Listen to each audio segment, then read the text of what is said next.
दोस्तों नमस्कार। अपने आप को सांस्कृतिक संगठन कहने वाले आरएसएस ने दिल्ली में 12 मंजिला ऑफिस बनाया है। एक ऐसा ऑफिस कि अगर आप तस्वीरें और वीडियो देख लें तो आपकी आंखें फटी की फटी रह जाएं। वो आरएसएस जो सादगीपूर्ण जीवन जीने की बात करता था, जिसके तमाम स्वयंसेवक गैर शादीशुदा रहते हुए सो कॉल्ड देश सेवा का संकल्प लेकर के और सादगी के साथ जीवन जीते थे। लेकिन पिछले 10 साल के भीतर जो तमाम आरएसएस के स्वयंसेवक और प्रचारक और बड़े बड़े जो मठाधीश हैं 5 सितारा होटलों का मजा ले रहे थे, बड़ी बड़ी गाड़ियों में घूम रहे थे, उनके सामने इस देश के बड़े नेता, प्रशासनिक अधिकारी, उद्योगपति लाइन लगा करके नतमस्तक हो रहे थे। वही आरएसएस जिसका कोई पंजीकरण भी नहीं है, कोई रजिस्ट्रेशन नहीं है, लेकिन उसका 5 सितारे नुमा एक बड़ा कार्यालय दिल्ली में बनकर के तैयार हुआ है, जिसकी लागत 150 करोड़ मानी जा रही है। लोगों ने पूछा कि साहब, जिस संगठन का रजिस्ट्रेशन नहीं है उसके पास इतना पैसा आया कहां से और आमदनी का स्रोत क्या है? डींगे यहां की गई कि साहब 75,000 लोगों ने चंदा दिया है और उस बिल्डिंग की 4 एकड़ में फैला हुआ है 3 अट्टालिकाएं हैं, 3 बिल्डिंग्स, मीनारें, जिनमें 300 कमरे हैं और उनकी अगर आप चौखटें ही देखें, आलिशान पत्थर की, नीचे तल में अस्पताल है 6 बेड का, एक बड़ी सी लाइब्रेरी बनाई गई है, 3 बड़े हॉल हैं, सेमिनार हॉल, और 500 कारों के लिए पार्किंग स्पेस, पार्किंग एरिया है, शाखा लगाने के लिए एरिया है। यानी कुल मिलाकर के आरएसएस का अब जो कार्यालय है वो 5 सितारा होटल से कम नहीं है। इस 5 सितारा कार्यालय के जरिए आरएसएस अपनी उस ताकत को दिखा देना चाहता है, लेकिन लोग सवाल ये पूछ रहे हैं कि जो लाइब्रेरी बन रही है उस लाइब्रेरी में क्या आरएसएस का आजादी के आंदोलन में कितना बलिदान है, क्या त्याग है, क्या संघर्ष है, क्या योगदान है, इस पर भी कोई किताब मिलेगी क्या?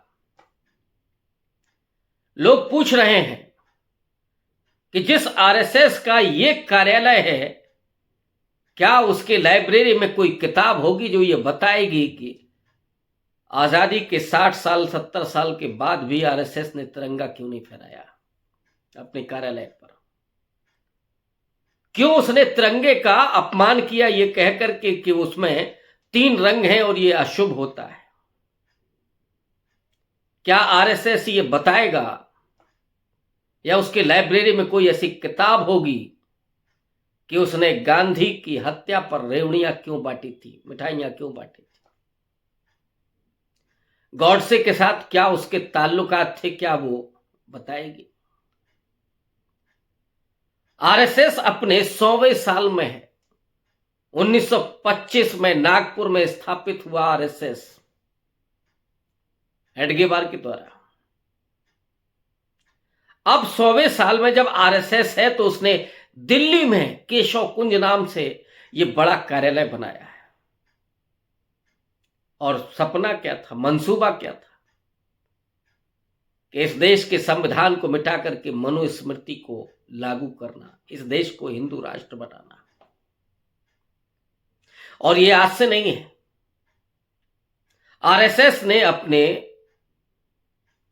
निर्मित होते ही सांगठनिक स्तर से जो काम करना शुरू किया था वो आजादी के आंदोलन के बरक्स अंग्रेजों के साथ खड़े होकर के काम करना शुरू किया था।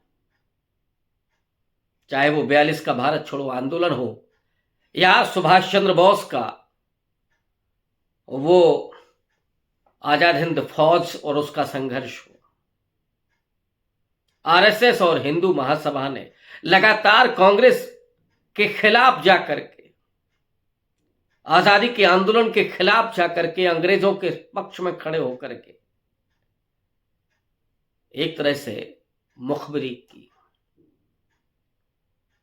और मुखबिरी ही नहीं की, बल्कि ये बार बार कहा है जाइनेस को, अंग्रेजों को, कि हम आपके साथ खड़े हुए हैं, आजादी के आंदोलन में नहीं है। हिंदू महासभा के सावरकर 50 रुपया मासिक पेंशन ले रहे थे, तो पूरे आंदोलन में आरएसएस का कहीं कोई योगदान नहीं है। अटल बिहारी वाजपेयी 42 के भारत छोड़ो आंदोलन में शरीक होते हैं और 4 लाठी जैसे ही पड़ते हैं वैसे ही पलट जाते हैं, माफी मांग लेते हैं, कोई योगदान नहीं। कोई बताएगा कि आरएसएस का कौन व्यक्ति था जो फांसी के फंदे पर झूला हो, या जिसने जेल की सजा काटी हो, या जिसने अंग्रेजों के खिलाफ कोई आंदोलन खड़ा किया हो? नहीं मिलेगा, एक भी उदाहरण नहीं मिलेगा। लेकिन आजादी मिलने के बाद ही उसने संविधान पर हमला किया, नेहरू पर हमला किया, डॉक्टर अंबेडकर पर हमला किया, और गांधी की हत्या पर तो जश्न मनाया, संविधान को खारिज किया। और जब पहली बार गांधी जी की हत्या के बाद आरएसएस पर बैन लगा, तो सरदार पटेल के सामने नतमस्तक होकर के उसने कहा कि हुजूर माफ कर दीजिए, हम कभी पॉलिटिक्स नहीं करेंगे, हम केवल सांस्कृतिक संगठन बनकर के रहेंगे। ये वादा करके भी आरएसएस जब आगे निकलता है तो पूरे तरीके से राजनीति में शरीक होता है। पहले जनसंघ के जरिए, फिर 1980 में भारतीय जनता पार्टी बना करके, और जब जनसंघ के जरिए जनता पार्टी का शासन उसने शुरू किया, तो उस समय सूचना प्रसारण मंत्रालय उसके पास था, आडवाणी के पास, और उसके जरिए प्रशासन में घुसपैठ करना शुरू किया, मीडिया तंत्र में घुसपैठ करनी शुरू की, और धीरे धीरे जुडिशरी में, धीरे धीरे मीडिया में और प्रशासन में, और इसके अलावा राजनीति में। और राजनीति भी इस तरह की कि अपने लोगों को दूसरे दलों में फिट करना शुरू किया आरएसएस ने। कांग्रेस के भीतर जो और 2 सोशलिस्ट दल थे, उनके भीतर अपने लोगों को बिठाया और वहां अपने तरीके से प्रभावित करना शुरू किया।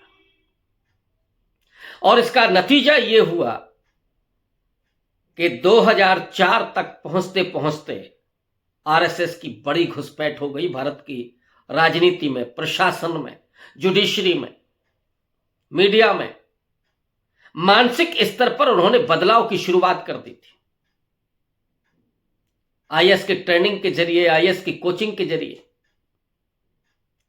शाखाएं लगा करके उस पूरे मिडिल क्लास में, जो अपर कास्ट माइंडसेट वाला मिडिल क्लास था, उसके भीतर हिंदुत्व के नाम पर, देशभक्ति के नाम पर एक हिंदू राष्ट्र का विचार उन्होंने भरा, जो मुसलमानों और ईसाइयों के खिलाफ नफरत से भरा गया था। केवल हिंदू धर्म का प्रचार प्रसार नहीं था, बल्कि आरएसएस का जो हिंदुत्व है वो मुस्लिम, एंटी मुस्लिम और एंटी क्रिश्चियंस है। और इतना ही नहीं, जो गोलवलकर ने लिखा था वो उतना ही उस असमानता और अन्यायपूर्ण वर्ण व्यवस्था पर भी आधारित, स्त्री विरोधी। और यही वजह है कि कई बार आरएसएस के बयान स्त्रियों के खिलाफ आते हैं।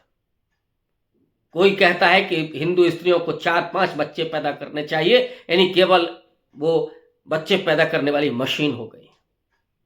तो मोहन भागवत कहते हैं कि अगर स्त्री अपने पति के आदेशों का पालन न करे तो उसको निकाल करके बाहर कर देना चाहिए। और अब तो सरेआम तमाम बाबा जो प्रवचन कर रहे हैं वो स्त्रियों के भीतर ये भर रहे हैं कि पति तो परमेश्वर होता है और पति का अनादर करना पाप लगना है। स्त्रियों को पढ़ने लिखने की जरूरत नहीं है, उनको जाहिल, अंधविश्वासी और कर्मकांडी बनाए रखने में ही इस पूरे हिंदुत्व की राजनीति और इस पूरे धार्मिक पाखंड का फायदा है। यही सारा खेल तमाम कार्यालयों के जरिए जो चलता रहा है, छोटे छोटे संगठनों के जरिए। आरएसएस आगे चल करके जब और ज्यादा फला फूला तो उसने सैकड़ों आनुषंगिक संगठन खड़े किए। खुद का कभी उसने पंजीकरण नहीं कराया, लेकिन इस समय 3 दर्जन के करीब ऐसे आनुषंगिक संगठन हैं जिनका बाकायदा पंजीकरण है। कोरोना काल हो या तमाम एनजीओ के जरिए तमाम सामाजिक कामों में उन्हें सरकारी मदद के जरिए काम मिल रहा है और वो धन उगाही कर रहे हैं, पैसा कमाई कर रहे हैं, अपने लोगों को एडजस्ट कर रहे हैं। और इधर संविधान पर हमला, आरक्षण पर हमला, उस व्यवस्था के जरिए मुसलमानों और ईसाइयों के खिलाफ नफरत पैदा करके वो एक हिंदू पाकिस्तान बनाने की योजना पर चल रहे हैं। अब जबकि ये केशव कुंज बनकर के तैयार हो गया है, इसके जरिए जो राजनीति होगी, जो सांस्कृतिक आंदोलन चलेगा, निर्मिति होगी, और यहां से आरएसएस जो जमीन पर उतर करके पूरी तरीके से राजनीतिक रूप से सत्ता को हथियाने के लिए काम करेगा, उसमें इस कार्यालय की कितनी बड़ी भूमिका होगी, ये देखने की बात है। और इसीलिए आज लोगों के मन में ये तमाम सवाल हैं, ये 150 करोड़ रुपया आया तो आया कहां से है? कौन सी खदान खुदी हुई है ऐसी? और 75,000 लोगों ने चंदा दिया है। क्या उनके नाम उजागर होंगे जिन लोगों ने ये चंदा दिया है? लेकिन मजा तो आरएसएस के अब स्वयंसेवक उठाएंगे उस 5 सितारा कार्यालय में। देखना ये होगा कि जो संविधान और इस देश की पूरी लोकतांत्रिक व्यवस्था को मिटा देना चाहते थे, वो इस देश में इतना बड़ा अपना कार्यालय बना करके क्या हासिल करना चाहते हैं और इस देश को क्या वो देना चाहते हैं। शुक्रिया, धन्यवाद।